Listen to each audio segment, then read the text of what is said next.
আসসালামু আলাইকুম ভিউয়ার্স, স্বাগত জানাইছি আমি মিনিট বাংলা ইউটিউব চ্যানেলের পক্ষ থেকে। ভিউয়ার্স, আজকের এই ভিডিওটিতে আমি আপনাদের সাথে আলোচনা করব চাকুরিজীবীগণ কিভাবে তাদের করযোগ্য আয় হিসাব করবেন। তো ভিউয়ার্স, আপনারা যারা চাকুরিজীবী, সরকারি হোক বা বেসরকারি হোক, তাদেরকে একটি স্যালারি স্টেটমেন্ট দেওয়া হয়, সেটা দেখতে অনেকটা এরকম হয়। তো ভিউয়ার্স, আমাদেরকে ধরুন এখন চলতেছে 2020 সাল, তাহলে আমাদেরকে একটি স্যালারি স্টেটমেন্ট সংগ্রহ করতে হবে আমাদের অফিস থেকে। তা হতে হবে জুলাই 1 জুলাই 2019 থেকে 1 জুলাই 2019 থেকে 30শে জুন 2020। অর্থাৎ আমি যেহেতু 2020-21 কর বৎসরের, অর্থাৎ 2020 সালে আর কি 2020-21 করবর্ষের আয়কর হিসাব করব, সেহেতু আমাকে স্যালারি স্টেটমেন্টটা নিতে হবে 1 জুলাই 2019 থেকে 30শে জুন 2020 পর্যন্ত। তো ভিউয়ার্স, এখন কথা হচ্ছে আপনাদের যে সকল প্রতিষ্ঠান এইভাবে স্যালারি স্টেটমেন্ট দেয় না, অর্থাৎ নগদ দিয়ে দেয়, অনেক সময় বিভিন্নভাবে দেয়। তো সেই ক্ষেত্রে আপনারা আপনাদের অফিসের প্যাডে আপনাদের বাৎসরিক কত টাকা দেওয়া হয় তার একটা অ্যামাউন্ট লেখে এবং কোন খাতে কত আপনাদের বোনাস বা ভর্তুকি দেওয়া হয় সেই বিষয়গুলো লিখে অথরিটি থেকে একটি স্বাক্ষর নিতে পারেন, অথবা আপনাদের যে নিয়োগকর্তা অথবা ম্যানেজার বা আপনাকে যে নিয়োগ দিয়েছে তার থেকে একটি স্বাক্ষর নিয়ে নেবেন, তাহলে সেটাও স্যালারি স্টেটমেন্ট হয়ে যাবে। তো ভিউয়ার্স, এখানে আপনারা যে স্যালারি স্টেটমেন্টটা দেখতেছেন সেটা হচ্ছে একজন প্রাইভেট চাকরিজীবীর, প্রাইভেট কোম্পানিতে চাকরি করেন উনি। তো ওনার স্যালারি স্টেটমেন্টটা আমি এখন ব্যাখ্যা করব, কোন খাতগুলা করযোগ্য খাত হবে এবং কোনগুলা করমুক্ত খাত হবে। তো ভিউয়ার্স, আপনারা যারা সরকারি চাকরিজীবী, আপনি ধরুন এই স্টেটমেন্টটি একজন সরকারি চাকরিজীবী, তাহলে বেসিক স্যালারি আর উৎসব ভাতা বা বোনাস যেটি হোক, এই দুইটা খাত শুধু করযোগ্য হবে। অর্থাৎ 6,62,700 এই যে বেসিক স্যালারি এবং বোনাস 1,55,100 সেটা হবে করযোগ্য আয়। এই দুইটার যোগফল হবে করযোগ্য আয়। আর কিছুই হিসাব করার দরকার হবে না সরকারি চাকরিজীবীদের জন্য, তারা যেহেতু সরকারের সার্ভেন্ট, তো অন্যান্য খাত করমুক্ত থাকবে তাদের। এখন আসুন আমরা বেসরকারি চাকরিজীবীদের ক্ষেত্রে আয়করের হিসাব কীভাবে করি দেখি। তো ভিউয়ার্স, প্রথমে আমাদেরকে করযোগ্য আয় হিসাব করতে হবে। সেজন্য দেখুন আমার হাতে আপনারা এখন দেখতেছেন 8 পৃষ্ঠার একটি রিটার্ন ফর্ম।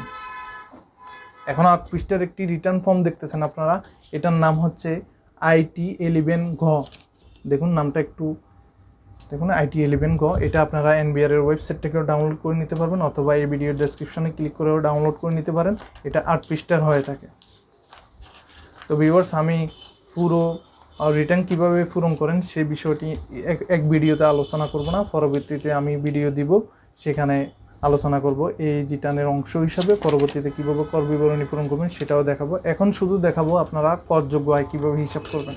তো আমি স্যালারি স্টেটমেন্ট ধরে হিসাব করি।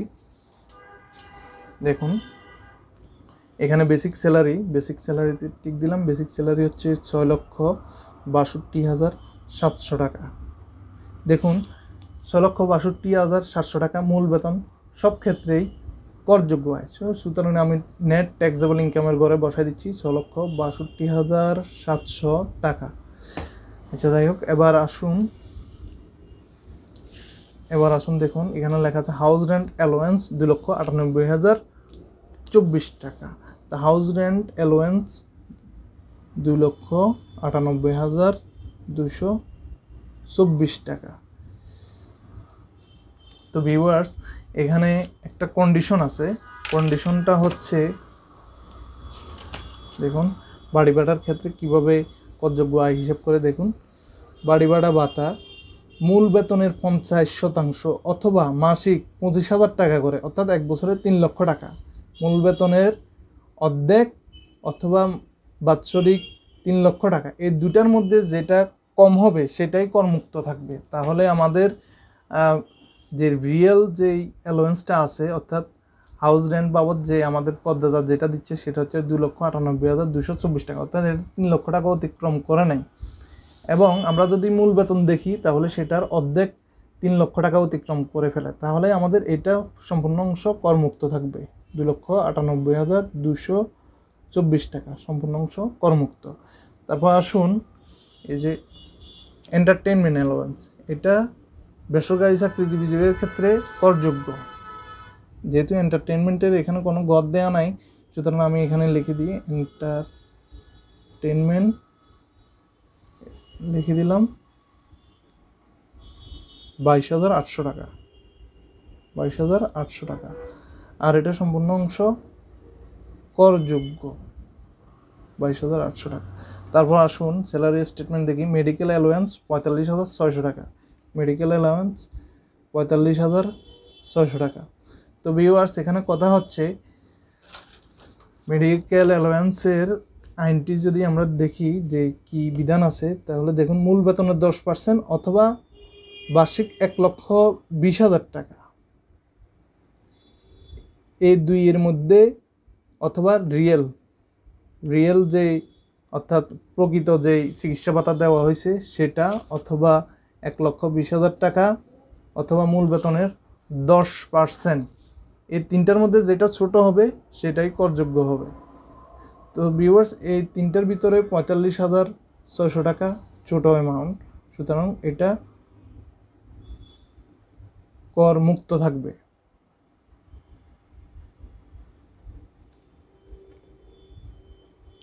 করমুক্ত থাকবে। তারপর আসুন ভিউয়ার্স, কনভেয়েন্স অ্যালাওয়েন্স অর্থাৎ যাতায়াত ভাতা। যাতায়াত ভাতা এখানে হচ্ছে 45,600 টাকা। তো বলা হচ্ছে যাতায়াত ভাতা সর্বোচ্চ সে 30,000 পর্যন্ত করমুক্ত থাকবে, আর বাকি যা থাকবে তা করযোগ্য আয় হয়ে যাবে। তাহলে 15,600 টাকা করযোগ্য হয়ে যাবে যাতায়াত ভাতা থেকে। তারপর আসুন হাউস মেনটেন্যান্স 17,100 টাকা। তো হাউস মেনটেন্যান্স এখানে কোনো গদ দেওয়া নাই, সুতরাং আমরা এখান থেকে একটি ঘরে লিখে দিব হাউস মেনটেন্যান্স। তো এখানে 17,100 টাকা, এটা সম্পূর্ণ অংশই করযোগ্য।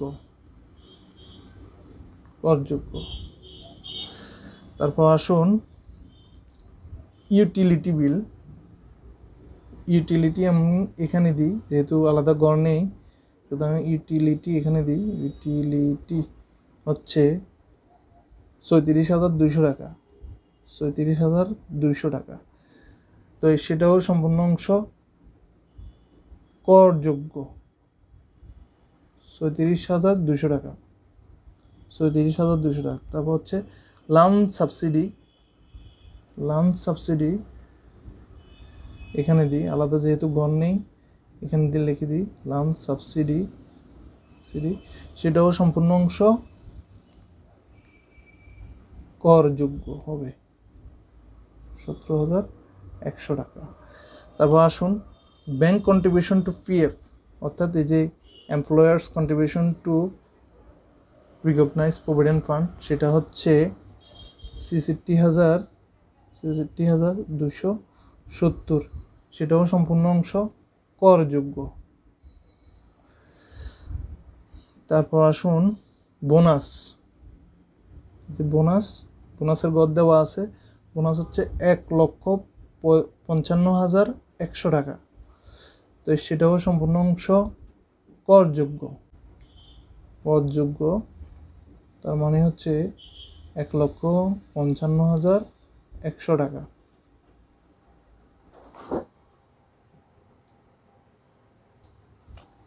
তো ভিউয়ার্স, আমরা এখন যোগ করে দেখি। এই সিরিয়ালের যোগ করলে হয় স্যালারি স্টেটমেন্ট অনুসারে 13,64,694, এবং এই সিরিয়ালে যোগ করলে হয় 3,73,824, এবং এই সিরিয়ালে যোগ করলে হয় 9,90,870, অর্থাৎ এই দুইটা যোগ করলে আবার এটা হয়ে যাবে 13,64,694 হবে।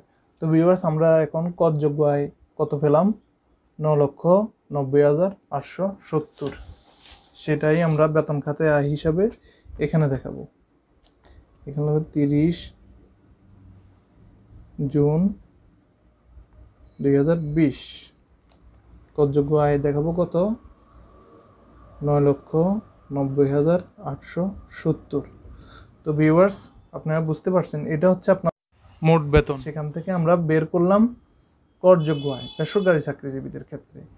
তা আমি আবার সরকারি চাকরিজীবীদের ক্ষেত্রে এই স্টেটমেন্ট যদি হতো তাহলে তাদের করযোগ্য আয় কত হতো সেটা আমি বুঝাই দিচ্ছি।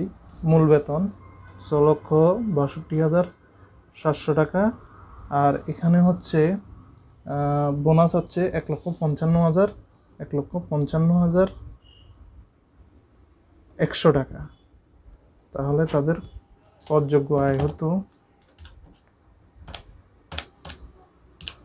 6,62,700 যোগ 1,55,100, 8,17,800 টাকা, 800 টাকা।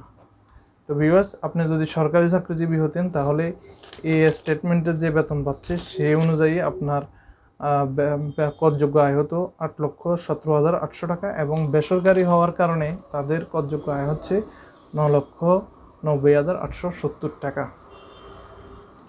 তো আমরা এখানে বেতন খাতের আয়টা এখানে দেখাবো। তো ভিউয়ার্স, এখন আমরা যে করযোগ্য আয় নির্ণয় করলাম 9,90,870 টাকা, এর টাকার উপর কিভাবে আয়কর ধার্য করব সেটা আমি আপনাদের দেখাচ্ছি। তো ভিউয়ার্স, আমাদের জেনে রাখতে হবে যে পুরুষের ক্ষেত্রে প্রথম 3 লাখ টাকা পর্যন্ত মাফ, তারপরেরগুলো ট্যাক্সের হিসাব হবে, এবং মহিলার ক্ষেত্রে 3,50,000 টাকা পর্যন্ত মাফ এবং পরেরগুলো ট্যাক্সের হিসাব হবে। তো ভিউয়ার্স দেখুন, এখন আমি পুরুষের হিসাব করতেছি। পুরুষের ক্ষেত্রে দেখা দিচ্ছি, প্রথমে ধরুন 9,90,870 থেকে আমি 3 লাখ টাকা পর্যন্ত বিয়োগ দিব, 3 লাখ টাকা বিয়োগ দিব। তাহলে আমার থাকে আর এটার উপর ট্যাক্স হচ্ছে জিরো পেলাম, এবং এখানে আর থাকে 6,90,870 টাকা। এবার বলা হচ্ছে যে এই স্টেজে আসি, আপনি 1 লক্ষ টাকা পর্যন্ত 5%, 1 লক্ষ টাকা বিয়োগ দিই, 1 লক্ষ টাকা বিয়োগ দিই, আর থাকে 5,90,870 টাকা। তো এই 1 লক্ষ টাকার উপর 5% অর্থাৎ 5,000 টাকা ট্যাক্স আসবে, 5,000 টাকা। এবং পরবর্তী 1 লক্ষ টাকার দাব গেল, এবং পরবর্তী দেখুন পরবর্তী 3 লক্ষ টাকা পর্যন্ত 10%, 3 লক্ষ টাকা আমি আগে বিয়োগ করে দিই, তার মানে 2,90,000। এই 3 লাখের উপর আসছে আমার 10%, তার মানে হচ্ছে 30,000 টাকা, 30,000 টাকা। আর বাকি আছে 2,90,000 টাকা। তাই ওই পরবর্তী স্টেজে হচ্ছে 15%। এটা ছিল 5%, এটা হচ্ছে 10%, এবং পরবর্তী ধাপে যা আছে সেটার উপর পরবর্তী 4 লাখ টাকা পর্যন্ত, যেহেতু 4 লাখ টাকা কভার করছে না, তার মানে যেটা আছে সেটার উপর 15% চলে আসবে ট্যাক্স। অর্থাৎ 2,90,000-এর 15% হচ্ছে 2,90,000, দুঃখিত, 2,90,870 টাকা, 2,90,870 টাকা। এটার উপর আসছে আমার 15% ট্যাক্স, 15%, তার মানে হচ্ছে 43,630 টাকা। এখন শুধু ট্যাক্সটা আমরা যোগ করি, যোগ 30,000 যোগ 5,000, দেখুন 78,630 টাকা এই স্যালারিড পার্সনের ট্যাক্স আসছে, 78,630 টাকা। এখন এই ট্যাক্সটা সে সরকারকে দিতে বাধ্য। এখন স্যালারি স্টেটমেন্টটা আপনি লক্ষ্য করলে দেখবেন তার কিন্তু কোম্পানি উচ্চকর কেটে নিয়েছে, অর্থাৎ 12টা ধাপে উচ্চকর কেটে নিয়েছে। উচ্চকরের পরিমাণ হচ্ছে 63,700 টাকা। এই ঘরটা কীভাবে পূরণ করে আমি দেখাই, যে টোটাল ইনকাম ধরুন অন্য অন্য খাতে তার কোনো আয় নেই, তার শুধু চাকুরিই আছে, অন্য কোনো ব্যবসা বা অন্য কিছু নাই। তো 9,90,870 টাকা। এখানেও সেম টোটাল ফিগার 9,90,870 টাকা। তো tax liable on the return, প্রথমত ওনার ট্যাক্স আসছিল কত? প্রথমত ওনার ট্যাক্স আসছিল 78,630 টাকা। এখন প্রশ্ন আসছে তার কোনো ইনভেস্টমেন্ট আছে কিনা। তো ভিউয়ার্স, ইনভেস্টমেন্ট অর্থাৎ এমন খাত যেখানে বিনিয়োগ করলে তার নির্দিষ্ট অঙ্ক রেয়াত করা হবে, অর্থাৎ কমানো হবে।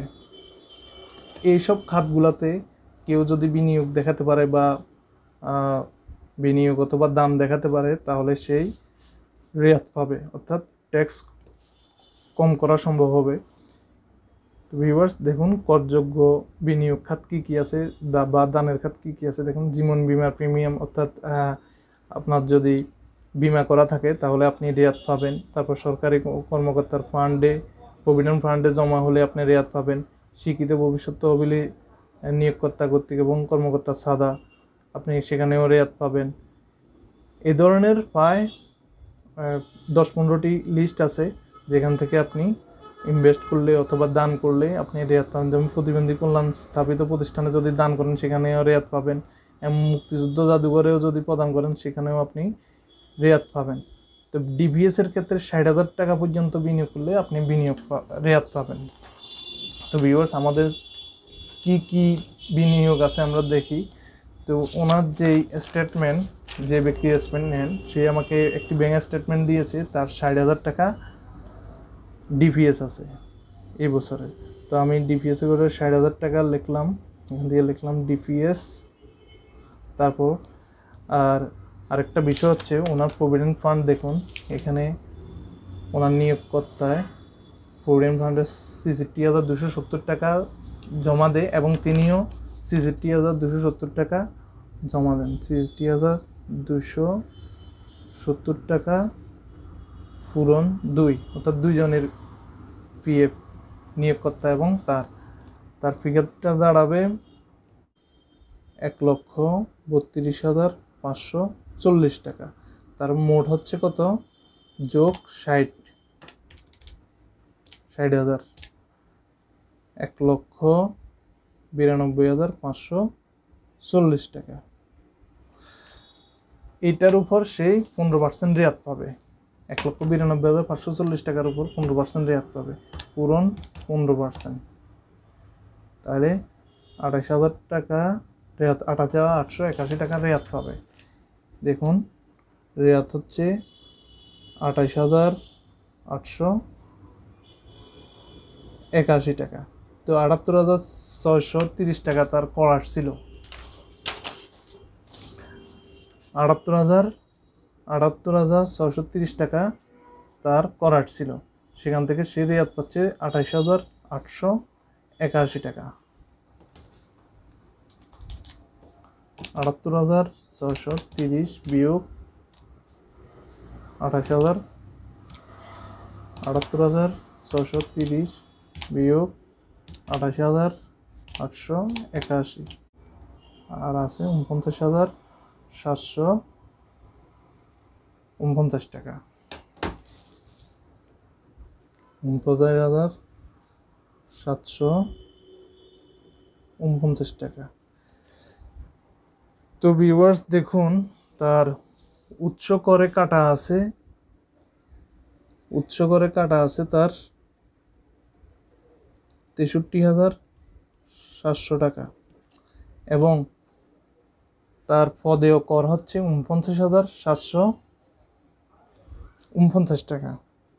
আসলে সেই উল্টো সরকার থেকে এখন উল্টো ফেরত দাবি করতে পারে, অর্থাৎ তার থেকে ট্যাক্স কাটা হয়েছে 63,700 টাকা, অথচ তার রেয়াত করার পর তার কর আসে 49,749 টাকা। এখন সে চাইলে এটা দাবি করতে পারবে, যেমন 63,700 টাকা।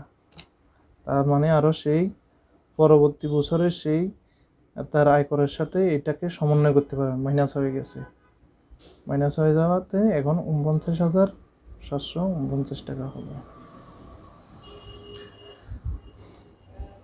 অর্থাৎ এটা সরকারের কাছে সে দাবি করবে এই অ্যামাউন্টটা, এবং দাবি করলে আগামী বছর তার যদি করযোগ্য পরিমাণ বাড়ে যায় তাহলে সেটার সাথে এটা সমন্বয় করে দিতে পারবে। এই টাকাটা তাকে আর পেড না করে, সামনের বছর এই টাকাটা তাকে আর পেড না করলেও চলবে।